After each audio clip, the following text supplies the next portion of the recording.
नहमदुहु व नुसल्ली अला रसूलिहिल करीम अम्मा बाद फ़अऊज़ु बिल्लाहि मिनश शैतानिर रजीम बिस्मिल्लाहिर रहमानिर रहीम इन औलियाउहु इल्लल मुत्तक़ून सदक़ल्लाहुल अज़ीम व सदक़ रसूलुहुन नबियुल अमीनुल करीम व नहनु अला ज़ालिका लमिनश शाहिदीन व शाकिरीन वल्हम्दुलिल्लाहि रब्बिल आलमीन। खुलूस मोहब्बत के साथ झूम झूम कर दुरूद पाक का नज़राना पेश करें। पढ़े व आवाज़ बुलंद करो शरीफ। अल्लाहुम्मा सल्लि अला सय्यिदिना व शफ़ीइना व मौलाना मुहम्मद व बारिक वसल्लिम कमा तुहिब्बु व तर्दा बि अन तुसल्ली अलैहि दाइमन अला हबीबिका या रसूल अल्लाह या नबी अल्लाह सल्लल्लाहु तआला अलैहि वसल्लम। लाइक एहतराम हैं आप लोग जो आज उर्स लतीफ़ी में तशरीफ लाए हैं। आज आपके उर्स में आने का जो मकसद है वो आपको मकसद नहीं पता। उर्स का मकसद ये सैर व तफरी नहीं है। उर्स का मकसद ढोल तमाशे नहीं है। उर्स का मतलब औरतों और मर्दों का इख्तिलाफ नहीं है। उर्स का मतलब अपनी तबीयत के मुताबिक गुनाहों के अड्डों को आबाद करना नहीं। उर्स का मतलब ये है कि इंसान एहतिसाब करे, यानी इंसान साहिबे मज़ार की मज़ार पर बैठ करके ये सोचे कि हम में रहने वाला इंसान अल्लाह ताला से इतना ज्यादा वासिल कैसे हो गया। वो इंसान जो हम में उठता बैठता है उसने अल्लाह ताला के कुर्बे खास की मंजिलें कैसे तय की। इसलिए कि इंसान जब घट जाए तो जानवरों से बदतर हो जाता है। इंसान जब घट जाए तो मिट्टी के तोड़े के अलावा उसकी कोई औकात नहीं रहती। इंसान जब घट जाए तो इंसान नापाक कतरे और कीचड़ के अलावा उसकी कोई अहमियत नहीं रहती। लेकिन जब इंसान बढ़ जाए, अल्लाह को राजी कर ले, तो उसका हाथ मसीहा का काम करता है, उसका दिल अर्श बन जाया करता है।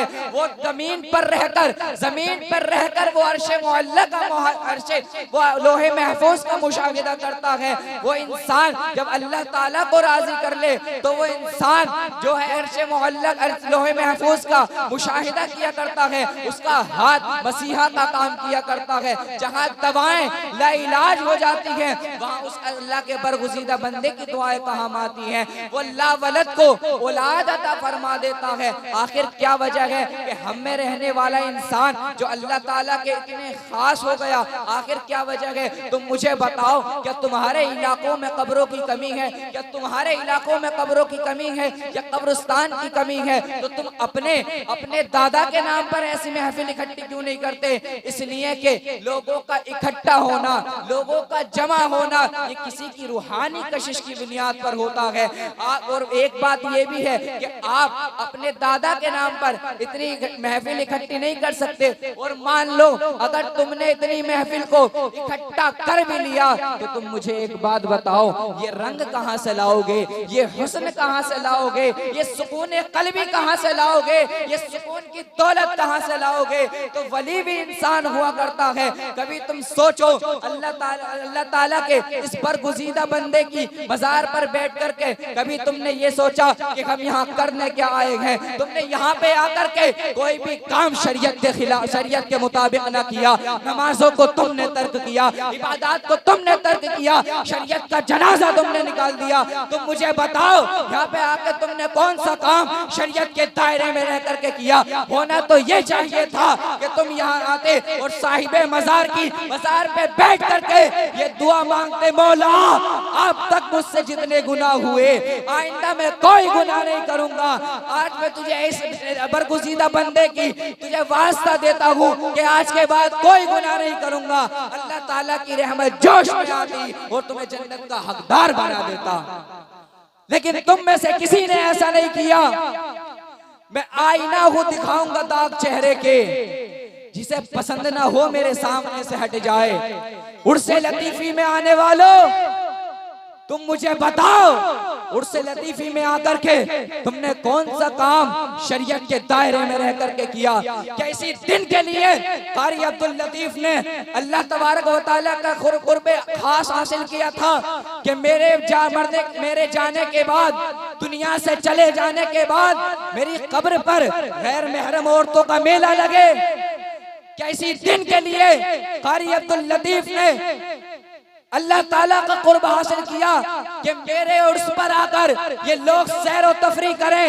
नहीं नहीं, बिल्कुल भी नहीं, बल्कि आज वो अपनी कौम का ये हाल देखते होंगे तो उन्हें भी दुख होता होगा। अगर तुम बताओ कयामत के दिन खुदा ने तुमसे पूछ लिया कि उर्से लतीफी की यार में तुमने क्या किया, तो तुम क्या जवाब दोगे? तुम कोई जवाब नहीं दे पाओगे। यही जवाब दोगे कि इबादत को तर्क किया, इबादत को छोड़ा, नमाजों को छोड़ा, सैरो तफरी की, हमने इनकी बारगाह में हाजिरी तक नहीं दी। तुम कोई जवाब नहीं दे पाओगे, तुम लाजवाब हो जाओगे, कोई जवाब तुम्हारे पास नहीं आया होगा। इसलिए मैं कहता हूँ कि सुधर जाओ।